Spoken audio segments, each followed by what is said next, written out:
বাঙালির কাছে ভাতের পাতে যে কোনো শাকের রেসিপি খুব প্রিয়। আজকে বানাচ্ছি লাউ শাকের চচ্চড়ি। কোনো রকম বাটা মশলা ঝামেলা ছাড়াই শুধুমাত্র রসুন ফোড়ন দিয়ে এত টেস্টি একটা লাউ শাকের চচ্চড়ি। ভিডিওটা পুরোটা দেখলে তোমরা বুঝতে পারবে। এই রান্নাটা আমার মায়ের কাছ থেকে আমি শিখেছি। কড়াইয়ের উপর 2 চামচ সর্ষের তেল গরম করে নিয়ে 1/2 চামচ 5 ফোড়ন, একটা তেজপাতা আর 3টে শুকনো লঙ্কা ফোড়ন দিলাম।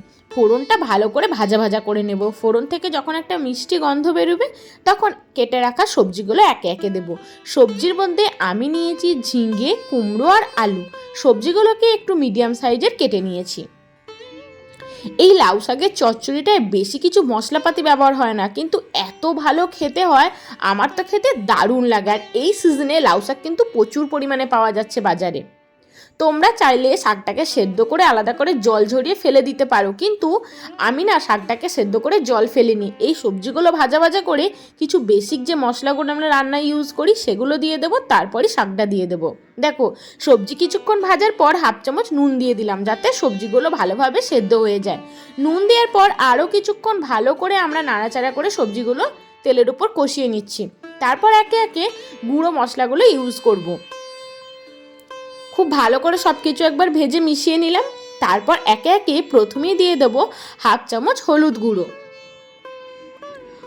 গুঁড়ো দেবো 1/2 চামচ জিরে গুঁড়ো, 1/2 চামচ ধনে গুঁড়ো আর দেবো 1/2 চামচ কাশ্মীরি লঙ্কার গুঁড়ো।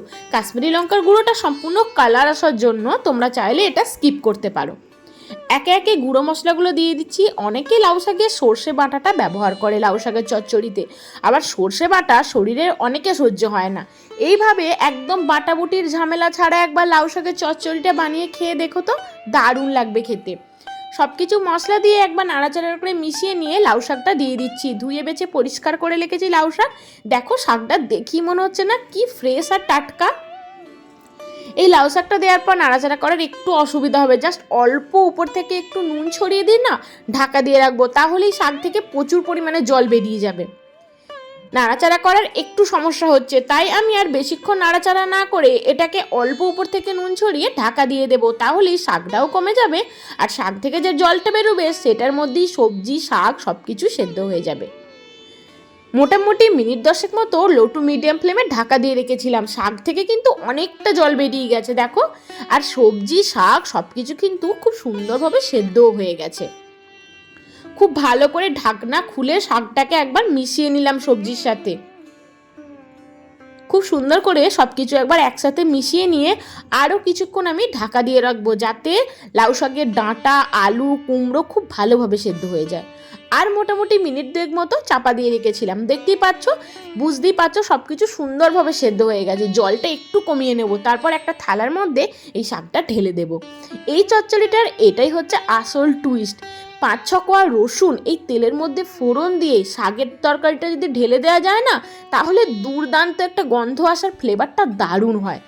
এখানে 5-6 কোয়া রসুন থেতো করে ফোড়ন দিয়ে দিলাম, আর 1/2 চামচ ঝাল লঙ্কার গুঁড়োটা আমি দিয়েছি। তোমরা চাইলে লঙ্কা গুঁড়োটা নাও দিতে পারো, এই সময় চেরা কাঁচা লঙ্কা তোমরা দিতে পারো। দেখো, ভালো করে রসুনটা ভাজা ভাজা হয়ে গেলে এবার যে শাকের তরকারিটা আগে থেকেই বানিয়ে রেখেছি সেটা দিয়ে দিলাম। শুধুমাত্র একটা ফোড়নে শাকের তরকারিটার টেস্টটাই পুরো চেঞ্জ হয়ে যায়। ফোড়নটা দিয়ে তরকারিটা ঢেলে দেওয়ার পর সব কিছু ভালোভাবে একবার মিশিয়ে নিচ্ছি। এই শাকের চচ্চড়ি একটু ঝালঝাল মিষ্টি মিষ্টি ভালো লাগে, তাই অল্প একটু চিনি তো এর মধ্যে দিতেই হবে। দিয়ে দিলাম 1 চামচ মতো চিনিটা দেওয়ার পর খুব ভালোভাবে মিশিয়ে নিচ্ছি। আর এই শাকের তরকারিটার মধ্যে এখনও কিন্তু অনেকটা ঝোলঝোল রয়ে গেছে। শাকের তরকারি একটু মাখো মাখো না হলে ভালো লাগে না। এই ঝোলঝোলটা তোমরা কিভাবে কমাবে, তার জন্য একটা টিপস তোমাদের বলে রাখি। এটাও আমি আমার মায়ের কাছ থেকেই শিখেছি। 1 চামচ আটা নিয়ে উপর থেকে যদি ছড়িয়ে দাও না, তাহলেই কিন্তু এই যে ঝোলঝোল ব্যাপারটা আছে একদম কমে যাবে, আর মাখো মাখো হয়ে শাকের তরকারি পুরো রেডি হয়ে যাবে। দেখলে আটাটা দেওয়ার সঙ্গে সঙ্গে ঝোলটা কতটা কমে গেল। এই ছোটোখাটো টিপসগুলো কিন্তু আমরা মা ঠাকুমাদের কাছ থেকে পেয়ে থাকি, যেটা আমাদের রান্নার কাজে অনেক সাহায্য করে। লাউ শাকের চচ্চড়ি একদম রেডি হয়ে গেছে, চলো এটাকে নামিয়ে নিই। গরম ভাতের সঙ্গে এই শাক চচ্চড়ি খেতে এত ভালো লাগে, আমি যেভাবে বানালাম সেইভাবে একবার বানিয়ে দেখো, তোমাদের ভালো লাগবে। রেসিপিটা কেমন লাগলো জানিও, ভালো লাগলে লাইক করো, ফ্রেন্ডস ফ্যামিলির সঙ্গে শেয়ার করো। যেসব বন্ধুরা আমার চ্যানেলে এখনও নতুন, প্লিজ বন্ধুরা চ্যানেলটা সাবস্ক্রাইব করে আমার পাশে থেকো। আমি এই ধরনের কিছু সাবেকি রান্না, নিরামিষ রান্নার রেসিপি তোমাদের সঙ্গে শেয়ার করব।